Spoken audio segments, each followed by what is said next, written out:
This is Amelie. I don't put lipstick on a pig. The amazing Annelie Hansen. Annelie Hansen. She's in Sweden. Anneli. She's a brand strategy specialist, very professional. She's done everything, worked in marketing, commercial, branding. She loves dogs. So without further ado, Annelie Hansen. Welcome, Blair Enns. I'm so excited to have you here. This is my new YouTube channel, and I'm Annelie Hansen, and I help creatives learn strategy so they can get paid for their thinking and not just making. And I just thought about guests that I wanted to invite, that I know people love and follow. And you are like on my top list. So that's... Thank you. It's my pleasure to be here, Annelie. That is why I wanted to invite you. And you and I actually have met before.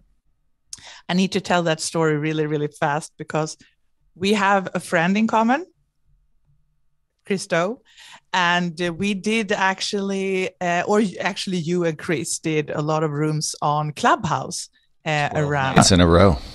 That was so crazy. And it was in the middle of the night for me, here from Sweden. And I remember that. Yeah. And after that, my new brand was like the Swedish vampire.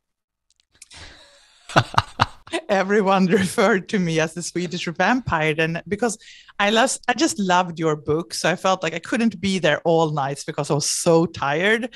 But I just had to be there for a few because I really, really wanted to listen to it. So yeah. And I also want to say I do teach brand strategy with the future.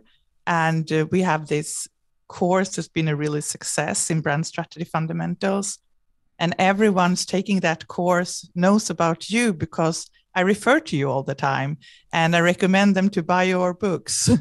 So thank you very much. I appreciate that. Between you and Chris, at the last day of the year, was the Win Without Pitching Manifesto was #1 on Amazon again in the sales and selling category. And it was mostly, I think it was because those Clubhouse episodes were being replayed or something. So it just caused another spike.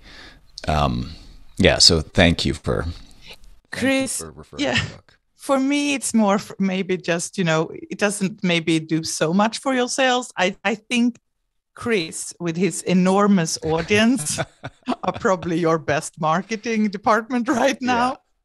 Yeah. He can move book sales like anybody else. It used to be close between him and David C. Baker, who's my podcast co-host. And Chris's audience just keeps growing and growing. So when he says something good about my books, we see this used to be a little spike, and now the spike's getting bigger.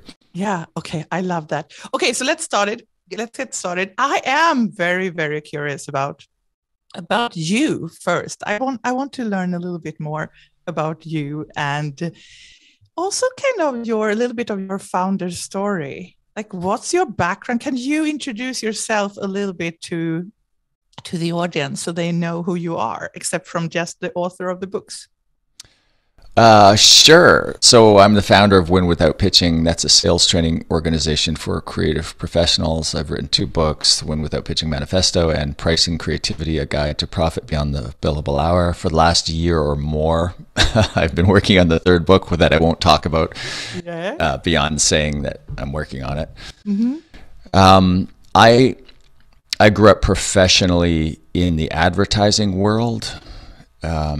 Advertising and design. I was an account manager initially, and in my first job in a full service marketing communication firm in a mid-sized, or actually a small Canadian city. I was 22 years old, and after a few months on the job, my boss called me into his office and he said, "You seem to be fearless. I'm going to put you in charge of new business." And I didn't know anything about how new business was supposed to be done. So I just kind of did it the way the others before me did it. Mm-hmm. I wasn't trained formally, but I just, I saw how it was done. You give all your thinking away for free. You grovel, try to call, get a project, get your foot in the door, widen it out. So I wasn't very good at it initially, And after a while, after a couple of years, I went to work for a large multinational ad agency and account management. Then I went to run a small second office for another full service communication firm, where my responsibility really was growing that office. I did an okay job, not a great job, not a poor job, landed a small number of clients. But those clients that I did land, they were good clients and we were paid well. And I had some, I started to have some moderate level of success in new business development. Then I had a moment where my boss was in town and we were having some new business meetings, and somebody, I may have told this story on the clubhouse in one of the rooms. I was tired of like just doing stuff for free for clients who weren't paying us. Prospective clients would ask for free work. So we were in a meeting, myself and the president of the firm, with a prospective client, and the meeting was going well. And then the client said, "Okay, I'd like you to come back with some ideas." What he meant was design concepts. And my boss said, "Sure." And I said, "No." For free. At the same time, he said, "Sure." I was fed up, and I always forget. I don't remember how we kind of extricated ourselves from the awkwardness of that moment, but I do remember the conversation afterwards where he said to me, "Hey, I don't mind if you do things differently. I would appreciate knowing before the meeting." And that was kind of where the seed of Win Without Pitching was born, where that was the moment when I started to push back. And then I found this little, let's move to the personal life a little bit. Yeah. Kind of explain some things. I found this remote mountain village in the middle of nowhere in British Columbia, Canada. And I fell in love with it, and I wanted to move my family here. Yeah. And eventually my wife relented. So I didn't have a way. So this is where I am now. It's called Caslow, British Columbia. The population is less than 1,000, and it's an 11-hour drive from Vancouver. So if you know Vancouver, British Columbia. Yeah. And kind of like Sweden, we like, especially this year, we've got tons of snow, like feet of snow. Wow. 7, 8. The snowbanks are 7, 8 feet high right now. Sometimes higher. It's crazy. So I knew I wanted to live here. I just felt this calling to be here, but I didn't know how I would earn a living. And as I was having a goodbye lunch with my boss, he said, "Well, why don't you sell for me?" He said, "What are you going to do for a living?" I said, "I don't know. I have a vague idea of a consulting practice. Maybe I'll make furniture. I'm not very good at making making things."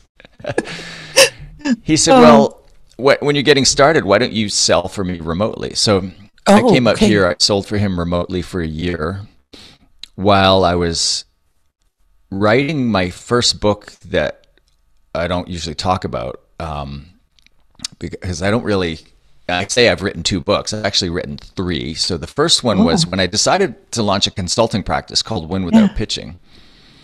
I had kind of a minority business partner. She was a sales training professional, and she had trained me on sales training, the only sales training I had ever received. And I asked her if she wanted to go into business with me as a minority partner. So when I moved out here. So I took everything that I knew about agents and business development, and I took some of the stuff that she had taught me on selling, and I wrote it all together in a book, in a binder, a 3-ring binder. Wow. And I sold it on my website for $1,000 a copy. And that was the launch of the consulting practice, Win Without Pitching, which eventually in 2013, so that was in 2002 when I launched that book and the consulting practice, April of 2002. Yeah. And so we're coming up on 20 years. Wow. And in 2013, I decided to make the business format change or pivot from a solo consulting practice to a training company. And here we are. But I mean, that first book is amazing. But $1,000 seems very expensive. Was it just a book or more like of a training program or? Well, if you think of my second book, really my third book, Price and Creativity. It's a book on pricing. There are 3 formats, and the binder for it's $100 US dollars for the ebook. Yeah. It's $200 for the ebook and the binder or the manual, and it's $320 for the ebook manual, and some videos. And so that's a book that sells for hundreds of dollars, and everybody knows books shouldn't sell for hundreds of dollars. But when I was writing this out, I realized it isn't really a book; it's really a system. And I just felt compelled to charge. I was going to charge for it at a price point that clearly said, "This is not a book. This is more than a book." So, when Pricing Creativity came around, I'd already proven that I could charge a lot of money for a book. I love that. I love that concept because I want to buy. I mean, I write on my first book. It's just that I don't prioritize it. So it's kind of, I do it when I have a little bit of time. I don't think that is a good strategy at all, by the way, but that's the way I do it right now. But I'm kind of inspired of your way of doing it. But it also shows a little bit about your personality. And I do want to ask about this because I think it's interesting. Yeah, you seem to be very logical, like very structured and logical. Is that the way you think and the way you do things, to be that kind of logical person? Yeah, our friend Chris Doe accuses me of speaking like a robot, and I don't think I'm robotic at all. But I do think I am logical. That's a great way to think of it. When I was a kid, I wanted to be a lawyer because I like language and I like logic. And then one day my dad, who was a police officer, he was a Mountie in Canada. Oh. He said, Blair, lawyers work Saturdays. And I went, what? What? No, I'm out. There's no way I can be a lawyer. So he crushed my dream with that statement. And, the irony is you become an entrepreneur, and if you're awake, you're probably working. Work all the time. But you love it, right? We love it, and it's more the lifestyle. But it's kind of funny. But I can see you as that. Oh, my God, you would be so good at that. I couldn't have handled the academic part of it. I was academically expelled from university after 1 year, after a liberal arts university, because my marks were so poor. So I'm not a good student in the formal sense. Like I can't sit in a class. It's not like I have ADHD. A lot of my clients do. I do. A lot of creatives have ADHD. It's a superpower. So I know I've measured myself. I'm not out there on that end of the spectrum, but I just can't. I love the idea. I love learning. I love the idea of sitting in a classroom, but it's old after about 10 minutes. So when I do a 4-day workshop, I often say to the audience, I don't know how you can sit there. Oh my God, that's so fun. But you know what? Maybe you just, because you come across as very intelligent and like very smart, and maybe you just don't have the patience. So you're like, I don't know if like you're so fast, so you don't have that patience, or why do you think you didn't like school? I'm not impatient. I think, as you pointed out, I like logic. So if my wife and we've been married almost 30 years, if we get into a heated argument about something, it's like she gets emotional and I get logical. Oh my God, yeah. It kind of drives her crazy. I'll say that's an illogical statement. And she'll say, I don't care. And she's right. Like logic isn't everything. Okay, this is really interesting. I do have so many questions about the other things we're going to talk about, but now when you get started, I just need to know, because I'm very kind of fascinated about this yin and yang, like how we work together. I'm very heart-centered, by the way, and I wouldn't say I'm logical at all. My brain is like a dishwasher. It's like it never stops, and it's like so many things, and it's like people talking to me like all the time in my head. And I just, I just needed to be quiet sometimes. But you seem like the opposite. And also Chris Doe is really like that logical. Sometimes I just think it's so interesting to not be the same way, because we can actually bring different things, right, to to conversations and different perspectives. And I'm just really curious about your business partner today, because I do think you have the same business partner as you had when we met last time, right? Yeah, my business partner is my wife. Is your business partner that doing the coaching your wife? No. Oh, no? So that's Shannon Lee, who was at the time was our managing director. She was our director of coaching. She's now the managing director of Win Without Pitching. Yeah, I think her. She is a little bit more of the heart-centered one, right? Yes. How did you end up working with her, and how does that make you better?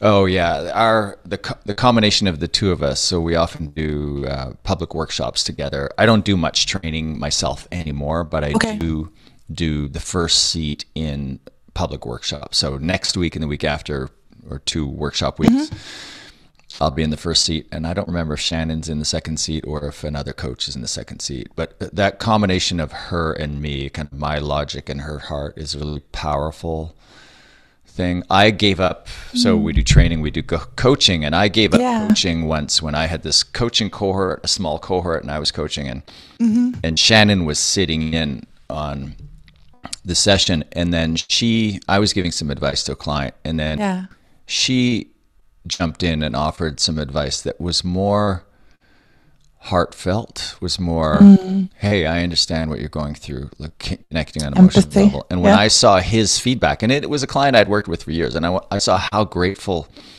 he was to her for her ability to approach, think about, and kind of resonate with him.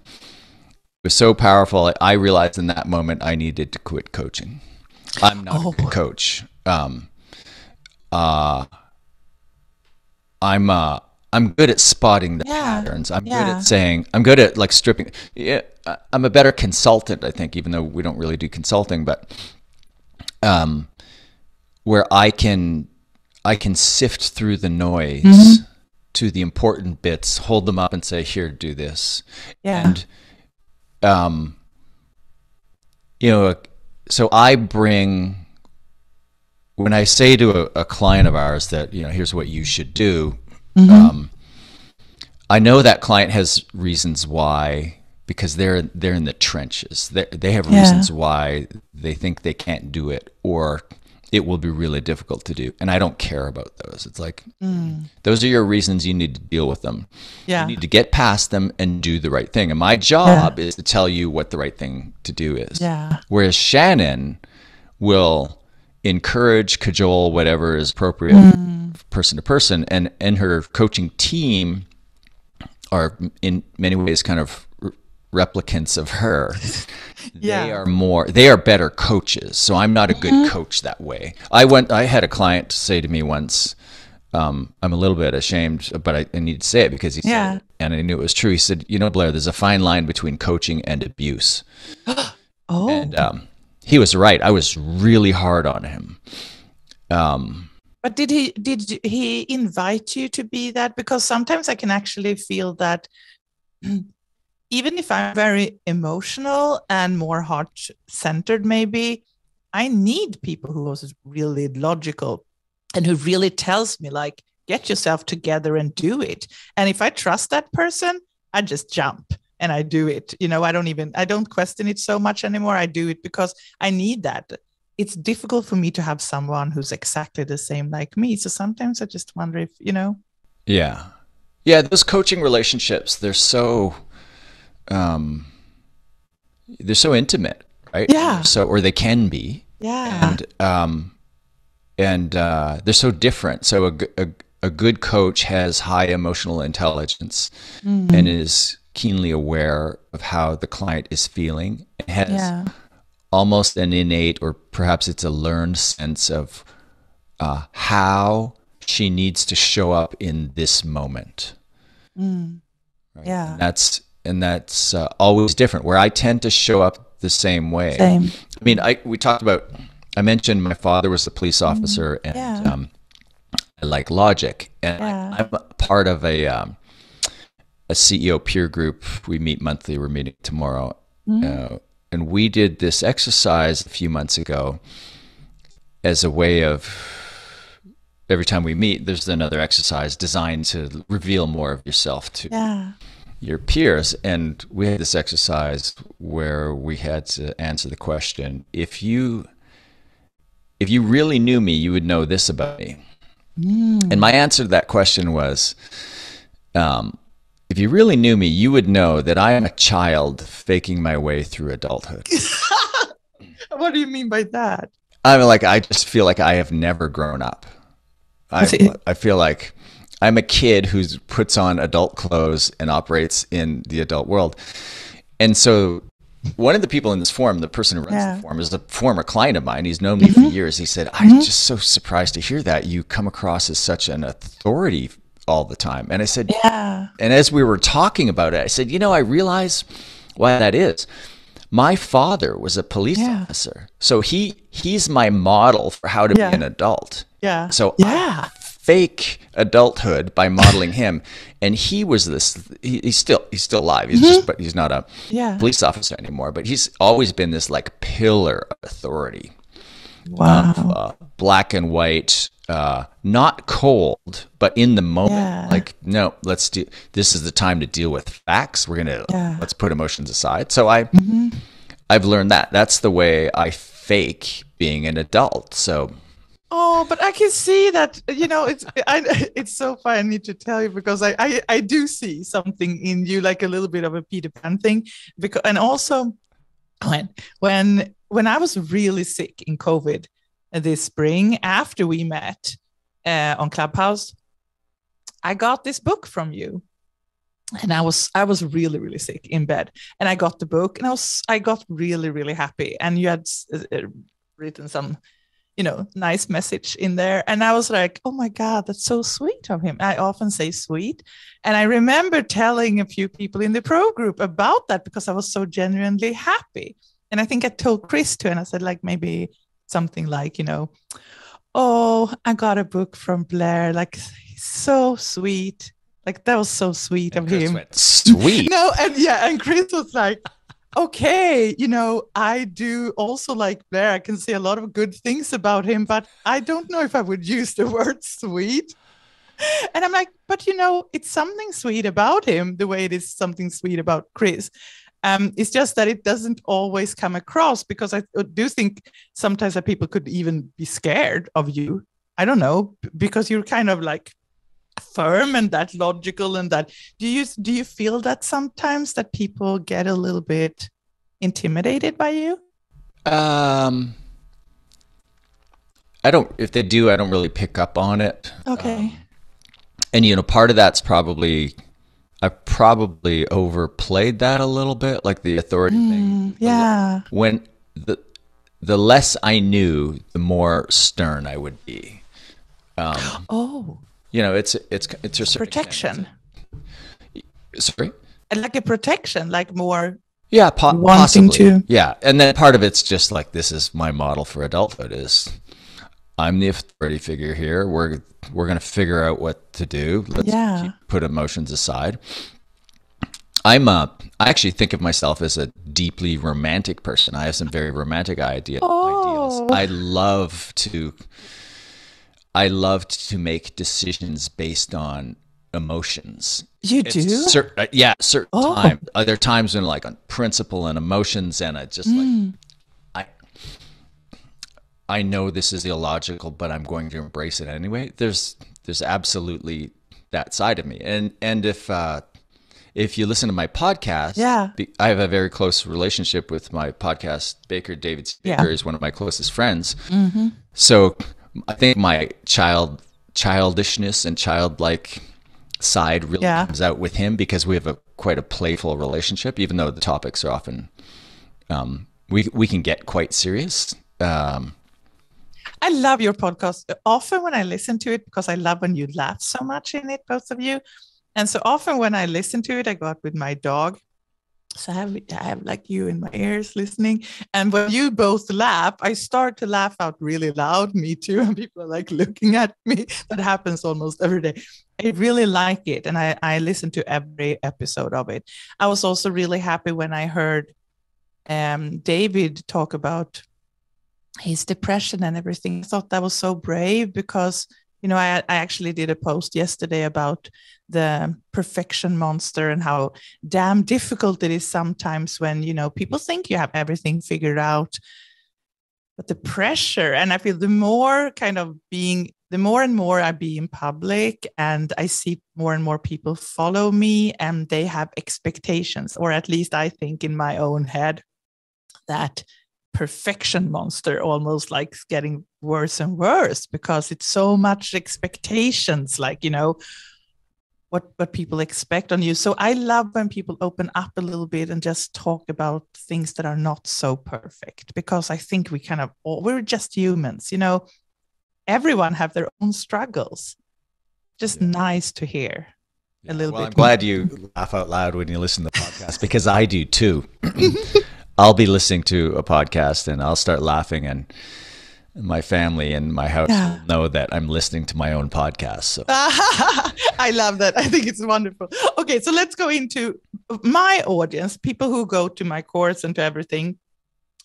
What they challenge with a lot, and I know this, it's like a lot of them are designers or creatives, and they really want to get paid for their thinking, but they haven't gone to business, like learn business or marketing, a lot of them. So they're kind of used to that, have to give away a lot of their thinking for free.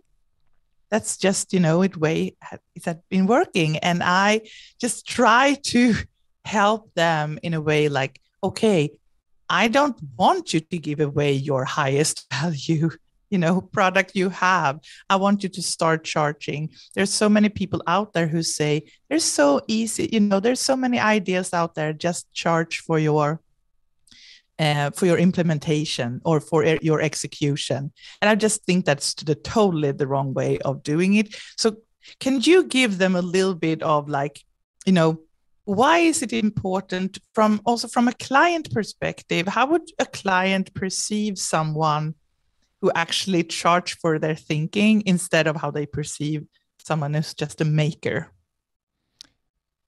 Yeah. Well, you value what you pay for from the client point of view. So if the client can get you to work for free, then that's a sign that something's wrong. A, they're not going to value it as much, and B, you're communicating that you don't value it as much. And by not valuing it, another way to think about it is you're communicating that your ability to solve the client's problem or create value for the client is no greater than that of any other designers under consideration. That's what you're communicating when you're when you start to give this work away, give it away. Now, there are a few different reasons why designers do or are asked to give their thinking away for free. One of them is, it's occurred to me in the last few years that selling creativity is a little bit like a drug deal. Okay. Where the seller says, hey, I've got this really good, you're not going to believe it. It's amazing.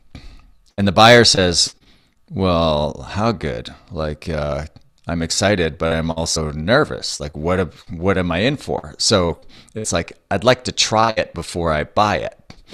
Right? So when your value proposition is more creative, when you're saying, hey, I'm a better designer, I'm more creative, etc. Yeah. You're saying, hire me, pay me now, we'll get going, and I'm going to do some really creative stuff. And so the response on the client side is, okay, well, yeah, I'm excited, I'm interested in creative stuff, but like, how creative, how freaky, how weird are you going to get? How is there? So they want a sample of it before you get going, and that's one of the reasons. So we have to acknowledge that is part of the dynamic of, if you're kind of an undifferentiated creative, if you're, and but again, by that I mean, if your value proposition is I am more creative than the other people or firms that you're talking to, you have to recognize that there's something enticing about that, but there's also something terrifying. So you need to reassure the client that it's not going to be that crazy. It's going to be creative, but not too creative.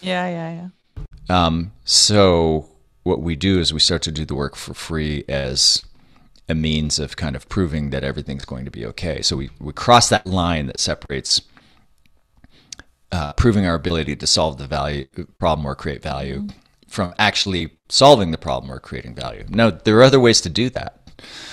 And one that I've been talking about for 20 years that is underused is a money-back guarantee. So think about it this way. Yeah. You're a designer and the client wants something designed and they want to see the ideas first before they pay you for your time for the implementation. And you say, no, that's not how I work. You need to pay up front or a healthy deposit. And the price is X. And yeah, let's say for the sake of discussion, it's 100% upfront. It probably shouldn't be, especially early on, but it should. You should get a deposit of at least 50%. So 50% upfront. I'll start working, and then I'll share 2 or 3 different directions. You choose one. We'll do some refinements, and then on completion, before I hand it over, you'll pay the balance. Now, the client might push back and say, you know what, I'm not hiring you until I can see the designs. So I'm not going to pay your 50% deposit. And you can counteract that with a proposal that is, okay, tell you what, I'm not, you need to pay me first. I'm not starting work on the assignment before you pay me, because you need to have skin in the game and I need to be paid fairly for the value that I'm going to create for you. But I understand your reticence. I understand your nervousness. So what I'm going to do is, you pay me up front. I will go to 3 different concepts. I'll share them with you. We'll have a conversation with you about which one works the most, what refinement needs to be done. And in that moment, we will agree to finish the engagement. You'll be happy with the design.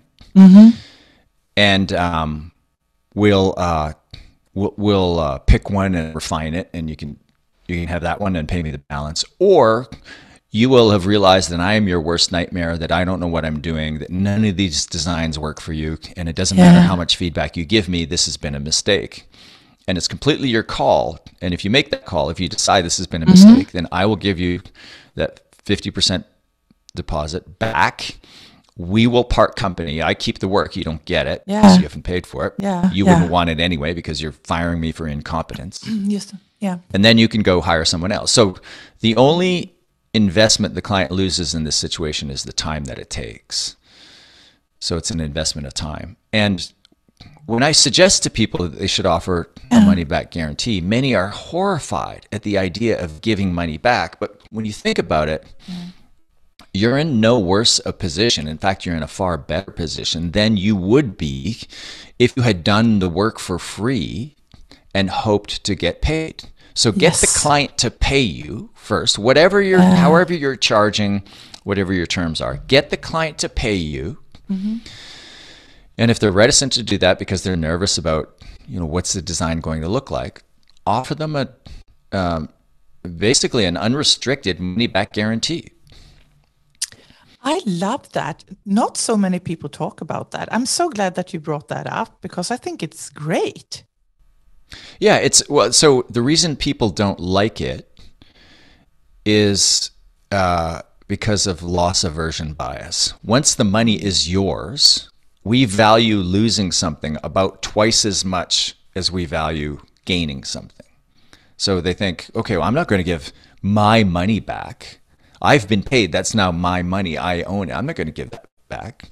Well, take the money, put it aside. Pretend it's not yours. Pretend that, put it in emotional escrow. Pretend, you haven't, just tell yourself you haven't earned it yet. Yeah. And I mean, isn't that the same thing for the client if you're going to reverse it? Like they actually paid for something. They see it as they're already theirs. So it should work the same way from their perspective, right? Yeah. And the only conditions on your guarantee would be you have to work with me. So if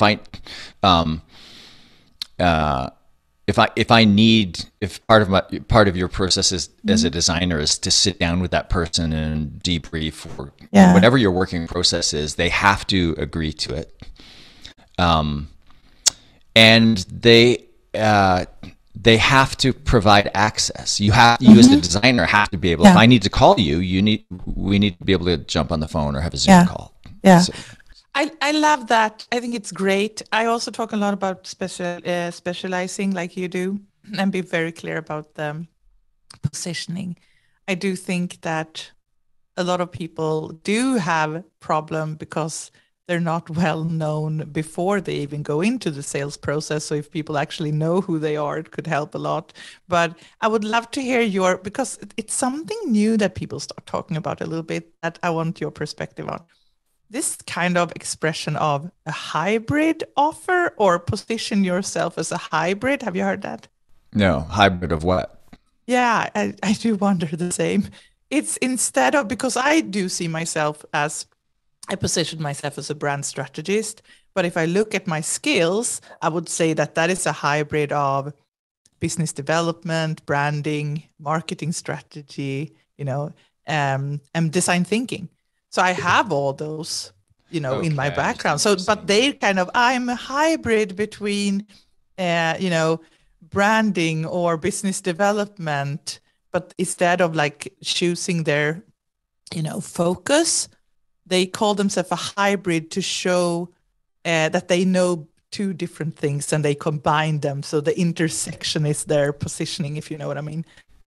So there is some validity to that, which I'll talk about in a second. But when I hear it, it sounds like bullshit. It just sounds like somebody who's hedging their bet. But the reality is, if you mix two different specialisms, you become highly niched and highly specialized. Like I know a couple of guys who so I used to belong to search and rescue when I moved out to the mountains here. So they taught me rope rescue.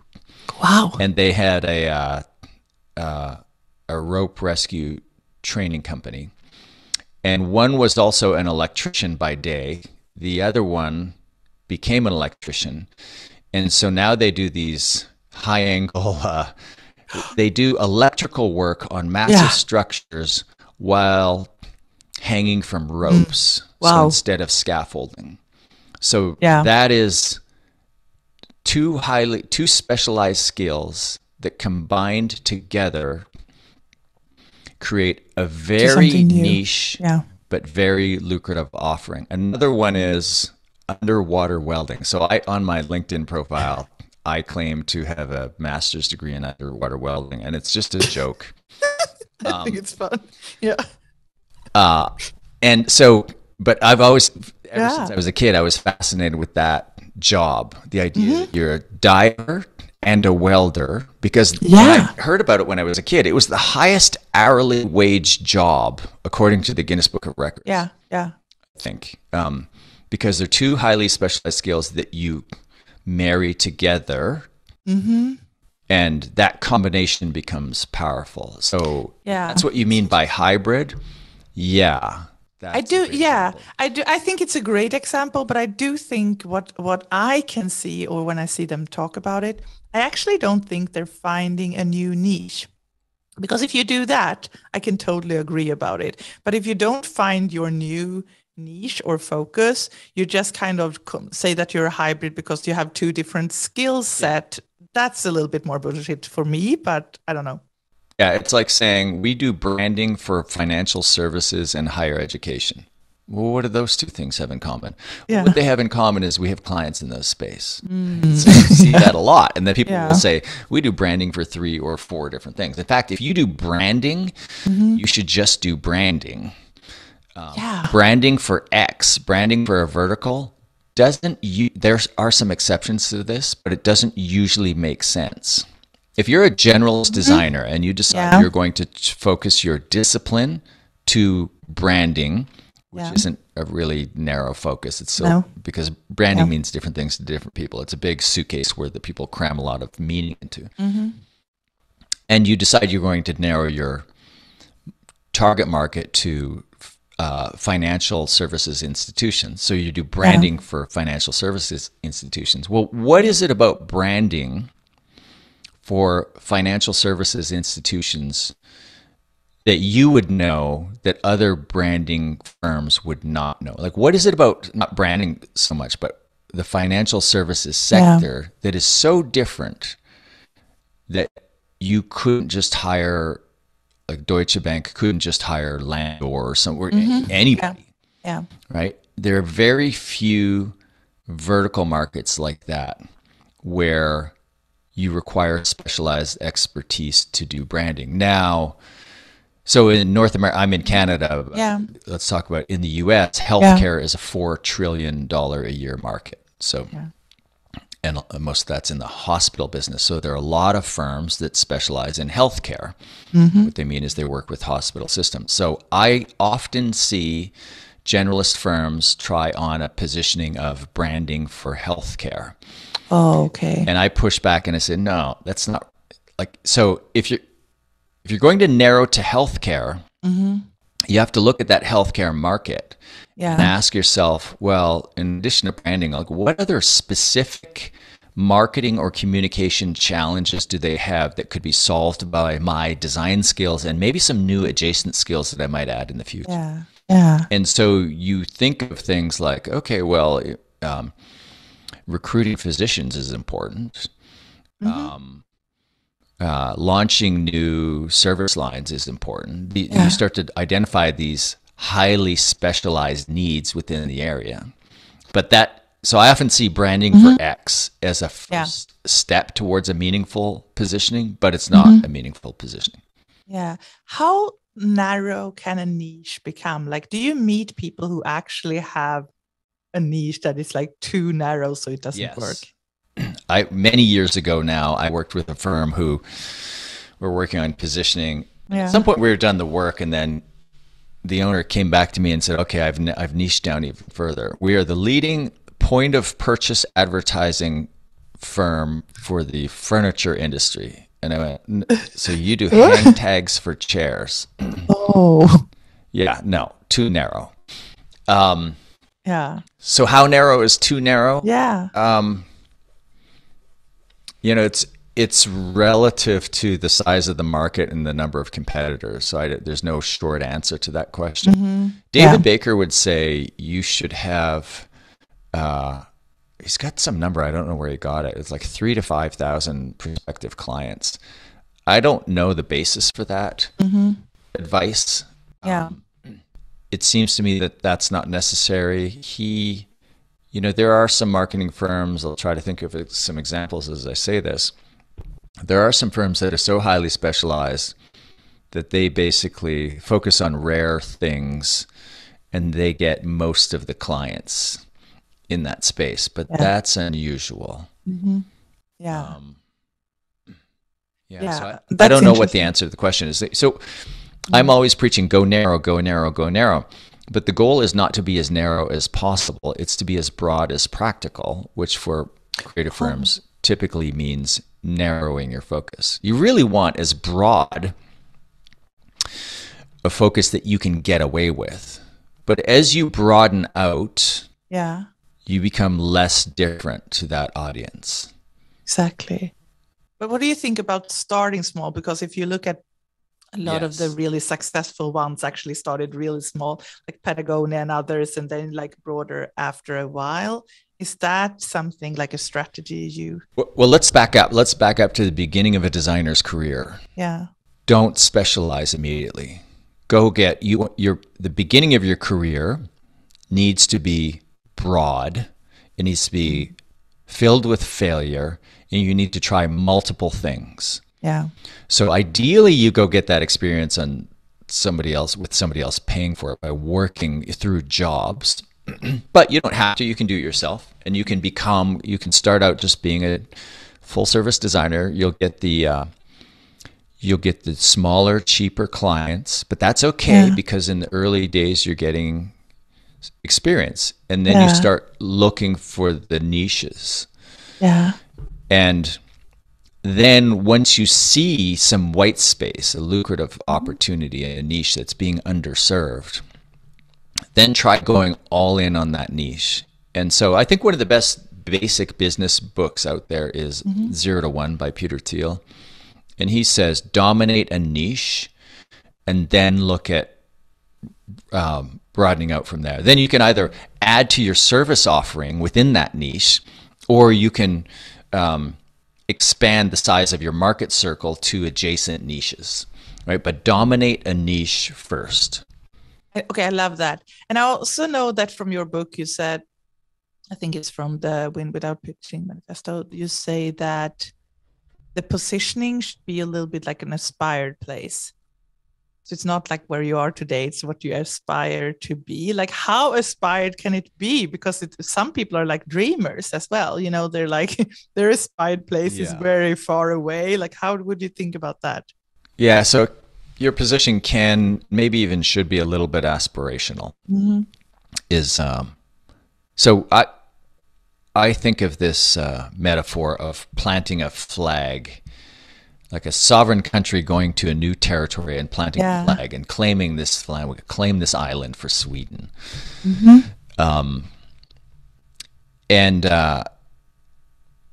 It's not until you don't get attacked until you make a claim.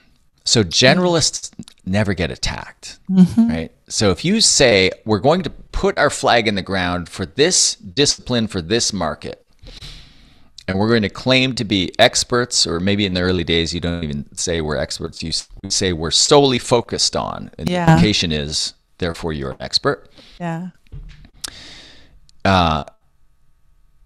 you will be attacked. So just, if you have a really aspirational, ridiculously aspirational positioning, then, you know, prepare to get slaughtered in the marketplace, have people laugh at you. So how aspirational should your claim of expertise be? It really depends on how thick your skin is. What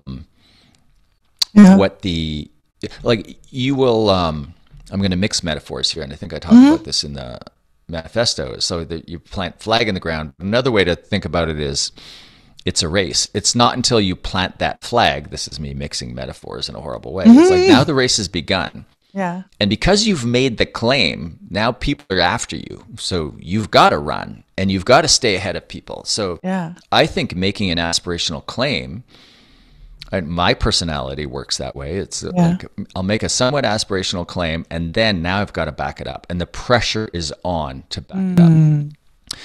Some people aren't as confident and feel like they really, really need to have built the depth of expertise before they can make a claim. Now, I use that phrase, claim of expertise, but it can just be, like I already said, it can be a claim of focus. The implication is expertise will follow almost immediately, actually.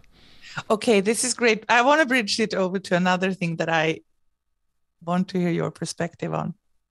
There's a lot of creatives out there who start to learn about brand strategy, for example, and they want to, sell that. And then they get a little bit, they feel nervous because they're new and they don't really know how to charge for it. So when they want to position themselves or talk about themselves, they often talk about that their target audience is small companies or even solopreneurs sometimes. And I want to bridge over to like talking about small versus bigger clients, because I feel like, what do you think about that? To go out and actually tell people on your website or something that you work with just really small clients? Is that a good way, a good approach? I don't think so. Let's be honest. The reason we work with small clients is because we're not very good, or more correctly, we're just in the early stages of our business. We don't have a reputation. When you're young, if you know business owners, those are small businesses or early stage businesses. And as you age, your cohort ages. Now you have friends who are running large companies.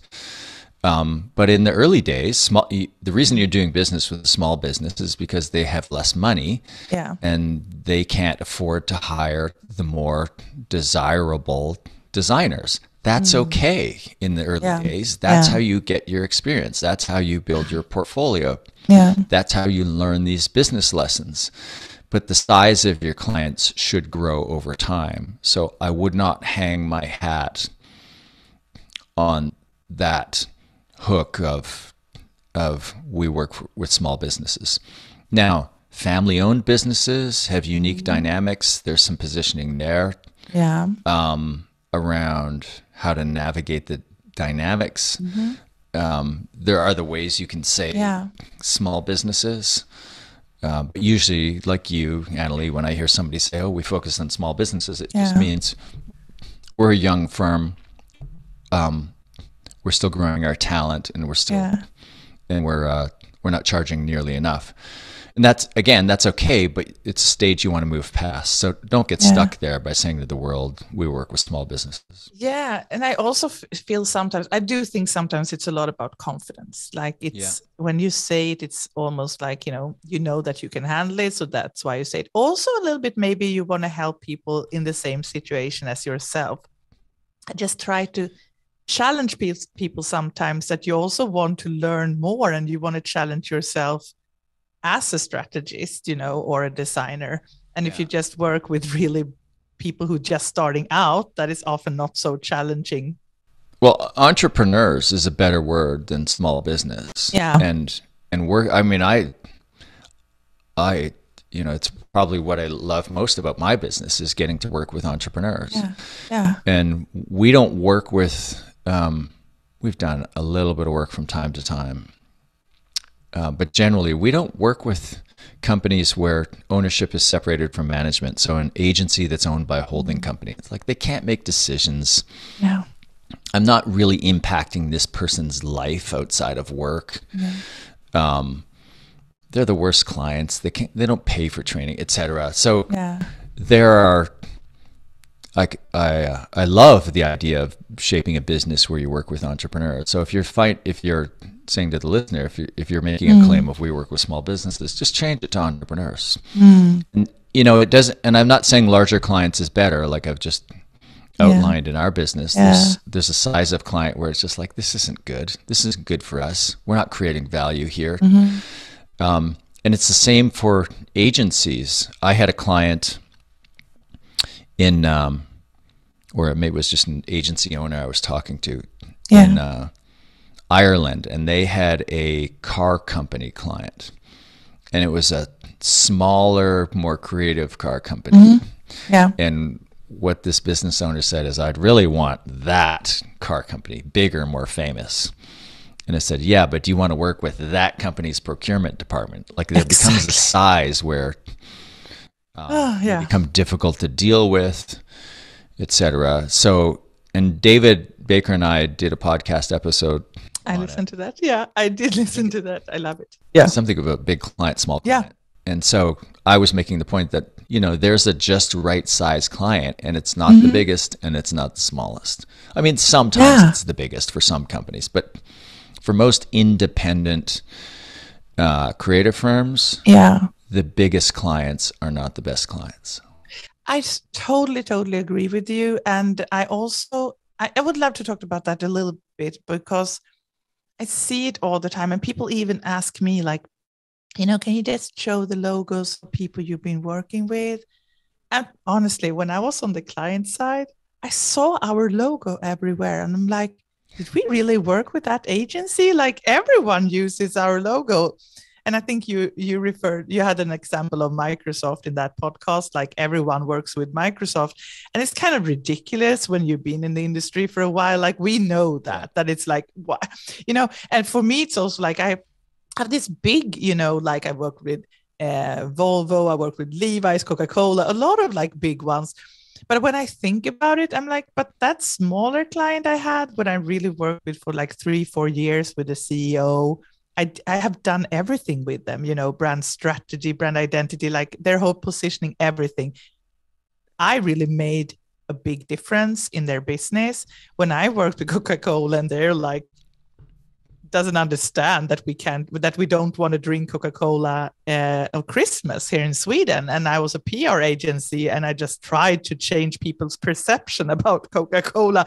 Like, I'm not even proud of that. And I'm like, why should I use that as a case study? And also, it's very like long time ago, but it seems like people are so obsessed by, just show me the big brands you have been working with, and then I will trust you. Like, Well, What's there your is take on something to this? putting those brands on your website. It's a signal of authority. And then in a conversation, when somebody says, "What do you do for Coca-Cola and these other ones?" you can say, "You know what? Like those are just on the website because we've done work for them, but we don't do our best work for Coca-Cola. Let me show you the best work." Okay, You can get into some case studies. So I think it's perfectly fine to put those on your website.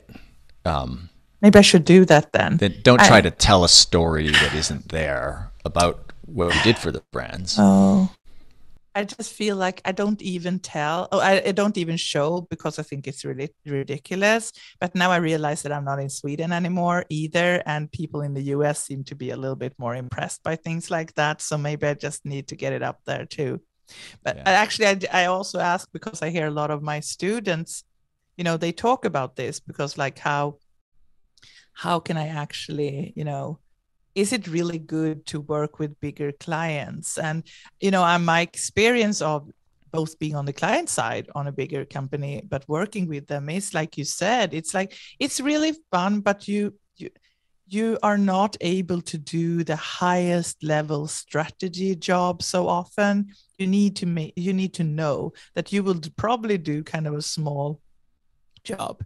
And that's, what they ask for. It's not so many agencies that get invited to do this highest level repositioning work, Yeah. So I sometimes feel like it's almost like a dream. Agencies that have Microsoft on their website, right? Because they've done all these little projects, and some have done more meteor work, and one firm did the brand. So. Yeah.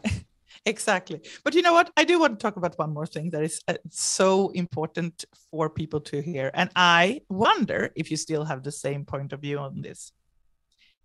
I heard you say, I don't know when, but I have heard you said that you don't like to charge hourly for creative work, like hourly rate.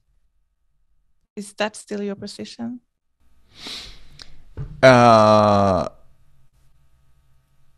So in my book, Pricing Creativity, I talk about the three different things that you can price and sell. You can price and sell the inputs of time and materials. You can price and sell the outputs of the deliverable, or you can price and sell the outcomes or the value that you create. Yeah. And I think the biggest mistake in pricing is the assumption that there's one right way to price. So I know value-based pricing consultants and authors who are adamant you should never charge by the hour. I think there are components of what creative firms do that are high value and scarce, and there are components that are low value and fairly commoditized. And I think it makes sense sometimes to charge by the hour for the low value commoditization work. So if you think of all of the work a designer does or any professional does, you can put it into one of four categories. So this is it's kind of a medical analogy. Number one, you diagnose the problem. Number two, you prescribe a solution or a therapy. Number three, initial application of therapy. Number four, ongoing reapplication of therapy is necessary. That diagnose and prescribe, those are the thinking phases. You should charge in round numbers for those, not connected to hours. Even the initial application, the initial creative development, you should charge in big round numbers for that, I think. And then the ongoing reapplication is necessary, all of the rote work. It's okay, I think, to charge for the hour if you decide you want to charge by the hour for that work, if that's something you decide you want to do. So I think the bigger mistake is to charge for thinking in units of doing. Yeah. I don't see it as a crime to charge for doing in units of doing. But obviously the highest level of pricing is value-based pricing, where you're saying, forget about how much time it takes me, forget about the exact deliverables. I'll work with you until these goals are achieved, and then you'll pay me a really large amount of money that's not even remotely connected to the inputs or the outputs. You'll pay me based on the outcomes. And then there are variations of that where you can put skin in the game. You can say, you can get paid in fees regardless. You can get paid on a contingency basis, meaning you don't earn anything until all the outcomes are achieved. Yeah. Or you could do a combination of in the middle. It's known as performance pay. So there are different ways to slice and dice that. But back to the question of, should you not charge for creative by the hour? It's better if you don't, but there are going to be lots of situations where it makes sense for you and the client to charge by the hour. I think those first 3 phases of diagnosing, prescribing, and the initial creative development, I think you should resist charging by the hour for those. I totally agree. That's how I teach it as well. But I do think the hourly have been a little bit of, it's like almost a truth right now in the industry that it's like the wrong way of, like, you should never, ever charge for your hours. And I want to like challenge that a little bit when it comes to execution and collaterals and like implementation, because I see so many people, they don't know how long time it's going to take, and they don't know how difficult the client will be. So they kind of trick themselves and think that they have a fixed price and sounds great. And then when they start to work on it and actually, write down all the time they generally put in the project, they see that they have put in so much more than they actually get paid for. And that's when I think it's like a little bit of a risk, that sometimes it's just really difficult to see how much time we actually need to put in, especially because some clients are difficult to work with. Yeah. And the bottom line is, have a conversation with the client and say, well, how do you want to do this? Do you want to pay for my time? Yeah. Do you want to pay for the deliverable, where I'll give you a price and it'll be an estimate of time, but I take some risk, because if it takes me longer, I don't charge you more? Or do you want to pay me based on the value that we get created here? Now, we create here. Now, you have to be careful about that last part, because you have to actually learn how to uncover the value to be created. You have to become a bit of a value conversation master, which is a different topic. And not every engagement lends itself to value-based pricing. But those first 2 options, where they could pay for your time or they can pay for the deliverable, why not just have that conversation with the client? What would you rather do? My hourly rate is this. I think it's going to take this many hours, but I don't know. And if you pay me this way, deposit up front, and then I bill against the hours incurred. Or do you want me to give you a fixed price? Yeah. And so if you're offering a fixed price, you're taking some risk, and the client gets price certainty. Yeah, exactly. And in exchange for that risk, you should earn the right to earn more money. But the risk is it'll take longer and you'll earn less money. So you have to, if you estimate the range of how long it's going to take, your price should be on the higher end of that range. And then the incentive is for you to move quickly. I think that's really good, because I wanted to talk about it, because sometimes I feel like we get a little bit stuck in one way of thinking. And when I hear that, I always recommend, of course, to never charge hourly for strategic thinking, like, of course not, but just when it comes to execution and implementation. I also think you could also almost like have, like you do with a website, have a scope of work. You actually charge for a workshop or something where you actually plan out and talk about the whole scope of work, and I get paid for that. And then if you know that you're really good, you will also be fast. And it's not fair that you will not get paid because you're faster and better. So I kind of like, okay, I'm super fast, so I need to add a little bit of time, because I know that's more than normal, time people would do it on.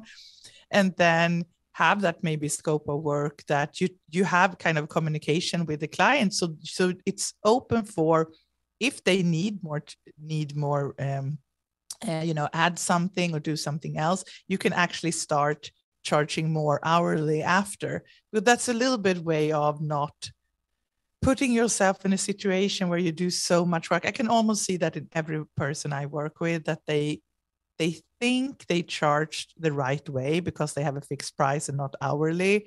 But then when we start to look at how much time they actually spend in the projects, it's crazy. It's like they don't get and the paid. solution isn't necessarily moving to hourly. The solution is raise your fixed price. Yeah. Because the flip side of like you mentioned, you shouldn't be punished for your ability to work quickly. Yeah. But you shouldn't punish the client because you work slowly. So yeah, that's true. Yeah, it's a pricing tool in your pricing toolbox, charging hourly. And I would say have a conversation with the client about how would you like to pay me? Would you like to pay me for my time, or would you like me to give you a fixed price? Yeah.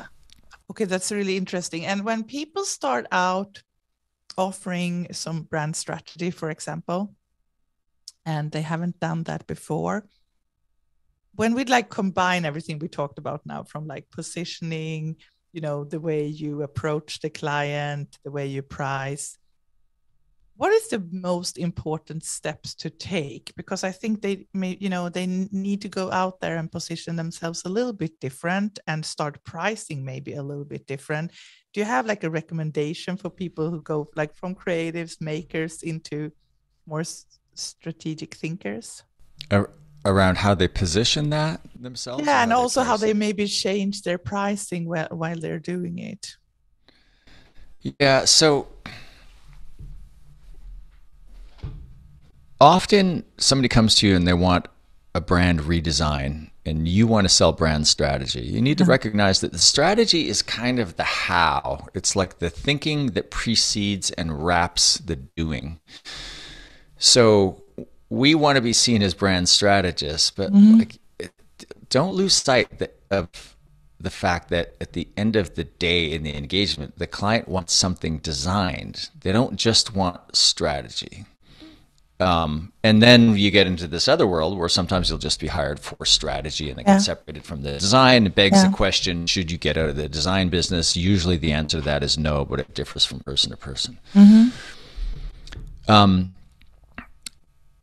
So I would, as you're making this transition from designer to brand strategist, I would just be careful initially with this brand strategist value proposition that you're taking to the world.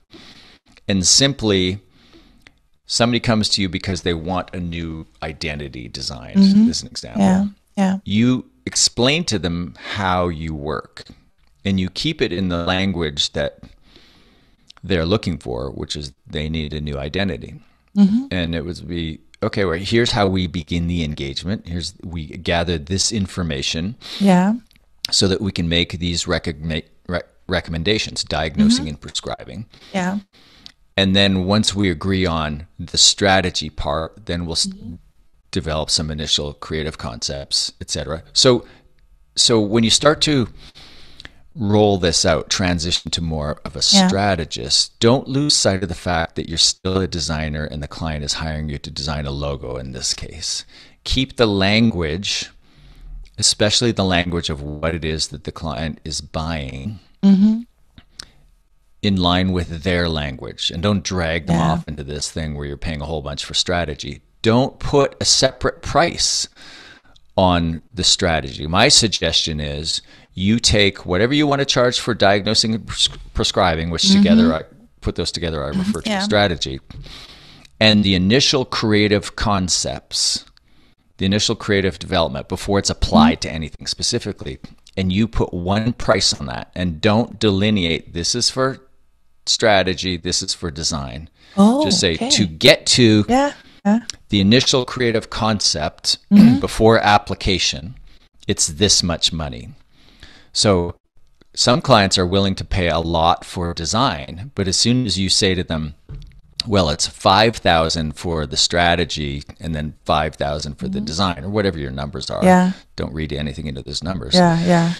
The first thing the client does is they say, well, we don't really need that first phase. We don't really need the strategy phase, right? So don't separate those. Keep them together. One price to get to this key deliverable of, we'll show you what the initial concepts are going to look like. Yeah. We'll get to the design concept, and then the second price for the application after that. Okay, this is interesting. I want to challenge you a little bit because you know, I love the model of the 2 rooms that David is doing. I actually refer to that in my course. You remember, like, the 2 doors, and I think what you're talking about is a little bit if you would see like a designer or a brand identity offer and a strategy offer, and you kind of let them into the brand identity door, and then you open the door into the other room as well, but you offer it as kind of a package. Would you say that would be correct? Yeah. So just if people aren't familiar with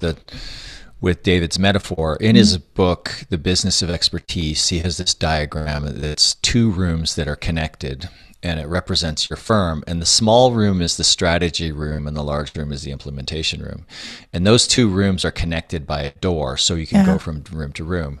And also, each of those rooms has an outward-facing door. So his point is that in a typical firm, you let clients in through either door, the tactical room, the application room, or the strategy room. And really, you should seal off the exterior door that leads to the application room. And everybody should come in through the strategy room first, and then proceed into the application or the implementation room. Yeah. And so what I'm saying isn't any different from that. Okay. I'm just saying it's better for you to think about strategy as the how, as the thinking that precedes and wraps the doing. And so everybody still comes in through that door because you don't allow people to bypass strategy, but you also don't break out a separate price for brand strategy. If the end price is somebody wants a logo and they want it applied to these 15 different items, you give them a price for that, or you give them a price for the logo development, and then you can price out the application on an hourly basis or on a project basis afterwards.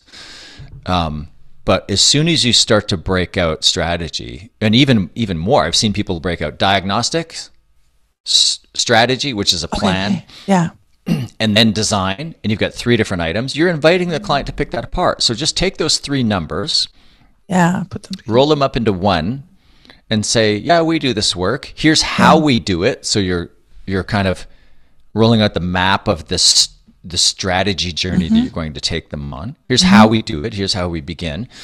And the price is X, and that price is the strategy and initial creative development combined. I agree. I do just brand strategy, so I separate it, but it's because I super specialized in it when I had my agency. You do just brand strategy, obviously. Yeah, but when I had my agency, I did both. Do you think it's the same with marketing? Because I also have marketing people who actually start doing brand strategy, and it's not, they're not always doing like the making part of it. They actually do the strategy part of it, but it could be like a communication platform or messaging, things like that, which is kind of strategic. So it's the same principle, right? You want to have them into the strategy door, and then you can open the door. It's actually a lot of money if you're an agency. A lot of people are like, as soon as they learn brand strategy, they want to close that door and like, I just offer strategy right now. Yeah. I just feel that as an agency owner, there was so much money also in the execution, in the implementation, and that's where we can have retainers and work with clients for years and years. How do you see that? Is it like, because a lot of people don't want to do that anymore? Yeah, I think if you're trained as a designer and you become a brand strategist, I would caution you to think long and hard before you let go of the design work. Because a brand strategist who does not do any design is a consultant. And now, so you're opening up a whole massive box of other potential consultants. Yes. Right. Just think of all of the consulting companies in the world, all of the big consulting. They're now your competitors, right? And what do you have that McKinsey can't do? Is you can take that strategy and you can begin to translate it into a visual manifestation. And I think designers undervalue that. Yeah. I think because it's a skill that's like you see it everywhere because you see designers all day long, you know, your friends are designers, etc. So you think it's not a valuable skill. But when you get into a boardroom where you're talking about strategy and you start to draw and you like that is a profound moment. And that's what separates you. That suit from McKinsey can't get up and do that. Exactly. Right? They can't.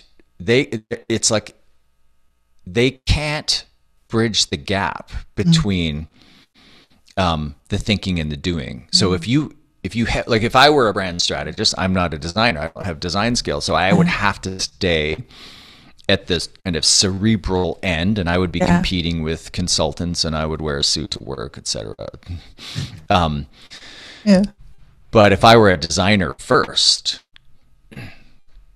I would continue to develop the cerebral stuff and that part of the offering, and I might quit doing application work, but I would never, not never, I think for the most part, I would always be the person who can translate.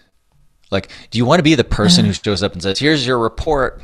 Yeah. Thanks. Good luck. You want to be that. You want to have that bridge over to the next creative step. I have a friend who years ago, many years ago, even before I'd launched Win Without Pitching, he owned an agency, a small agency, and they had a national retailer client in Canada, and they brought a VP in from, it may have been Coca-Cola, like a really big VP who is from Atlanta, and they were doing some design work for this retailer, and so the VP called him and his business partner, the creative director, into her office, and she said she pulled out these 2 phone book size reports, a 2-volume report. She said, we paid Bain and Company $1.2 million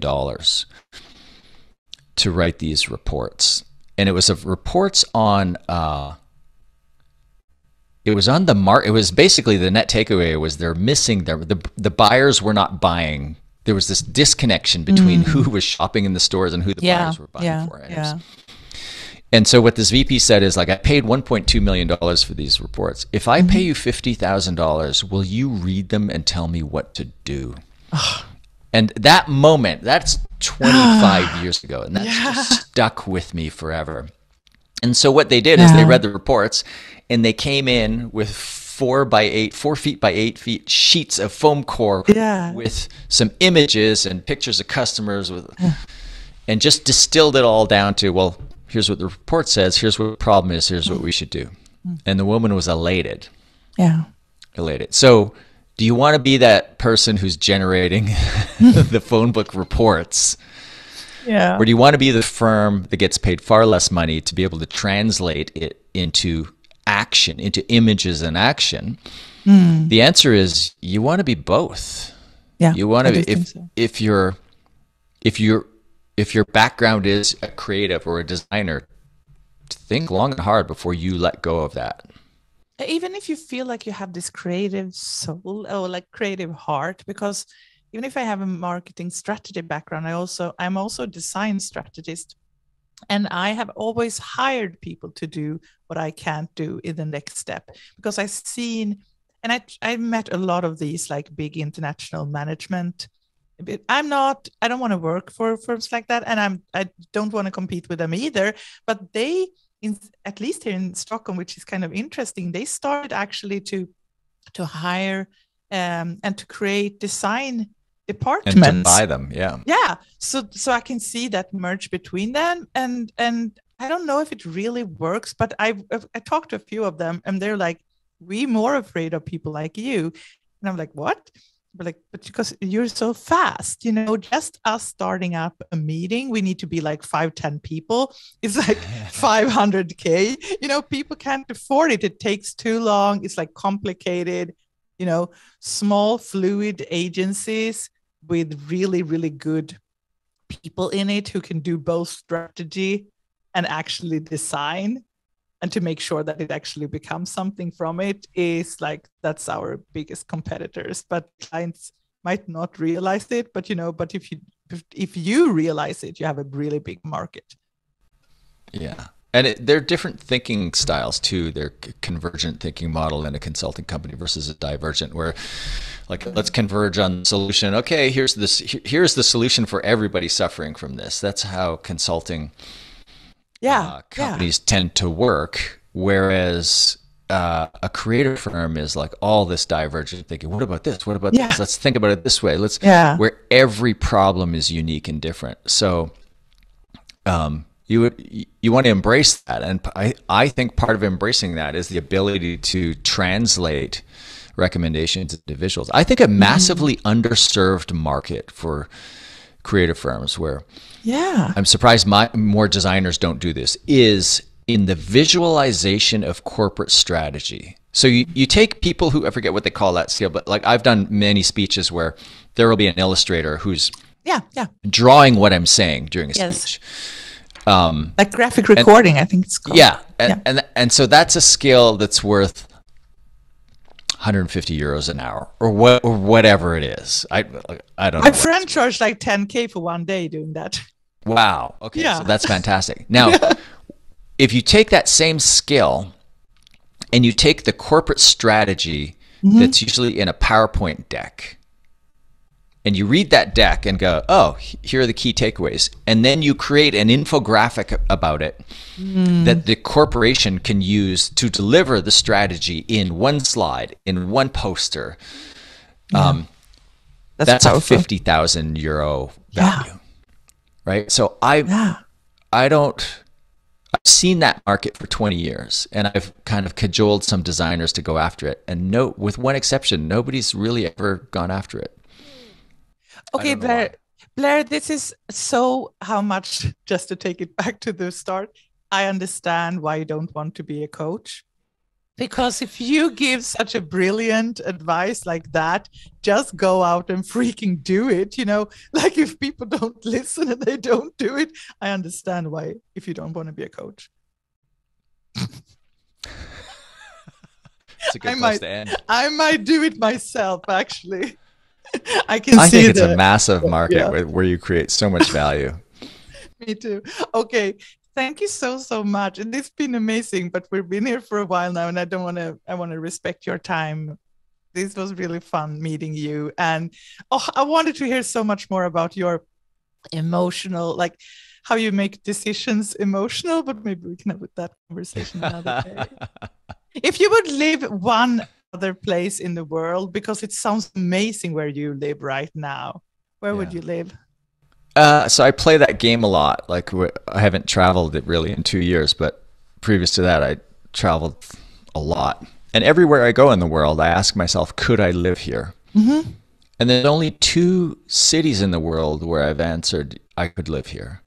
One is actually in British Columbia. It's Victoria, British Columbia. It's on Vancouver Island. So it's a small, but it's a mid-sized city. My son lives there. And the other is Hobart, Tasmania, Australia. Oh, why? Yeah, I don't know. It just showed up there and I thought, it's small, it's creative. They get snow. I just, the vibe of it. Now, there's some big cities I live in for short periods of time, but I don't I said earlier, I feel like I was called here. And I used to say that as a joke, but I no longer think it's a joke. I think I'm meant to be here. So this is where I am. That's wonderful. And it's something around that, wanting to be in that smaller place. Also, I can see that working with entrepreneurs, maybe a little bit more like people who want to challenge something, not the biggest one. It's something around that with you that you seem to be drawn to that a little bit smaller? I couldn't think what I think if I didn't live where I live. And I used to say, if I go to New York, I can stay there about 3 days. Then I've got to get out of there and it was the same with London and the other big advertising agency markets, because I would say, I start to believe what they say and I start to believe the convention. So I have a bit of I don't like the word I don't like describing myself as a contrarian, but I think I have my own point of view on the market and the insanities that creative people readily adopt. Well, this is just the way we do things here.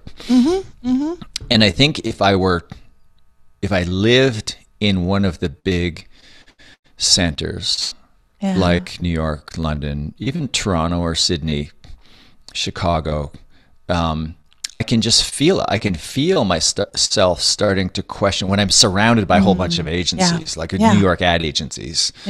I can feel myself starting to doubt what it is that I think. I can feel my point of view draining from me, being robbed, stolen from me almost. And I have to get out of there, and I have to come back to this tiny little village in the middle of nowhere. I love that. We have so much in common, Blair, except for me being so heart driven. But now I know that you're super romantic, so I knew that I was right anyway. So, okay. But thank you so much for doing this. I really look forward to your new book. I'm super excited about that. Let me know when we can buy it. And I'll let you know when it's finished. You can start there. Yeah. And if people want to follow you, to reach out to you, I know you have a boot camp. I don't know when I'm going to publish this, but if people want to, follow you and know more about you, where can they go? winwithoutpitching.com is the website. You can find links to the books. My podcast is 2 Bobs, the number 2, BOBS. And I'm Blair Enns on Twitter and LinkedIn. Yeah, you're kind of active on Twitter. I see you. Yeah, one day I'm just going to not show up on Twitter, but I've been saying that for years. I like you on Twitter, so stay there. Okay, thank you so much. Thanks. I've really enjoyed this. Great to see you again. Me too. Bye. Thank you so much. Your style is no match for mine.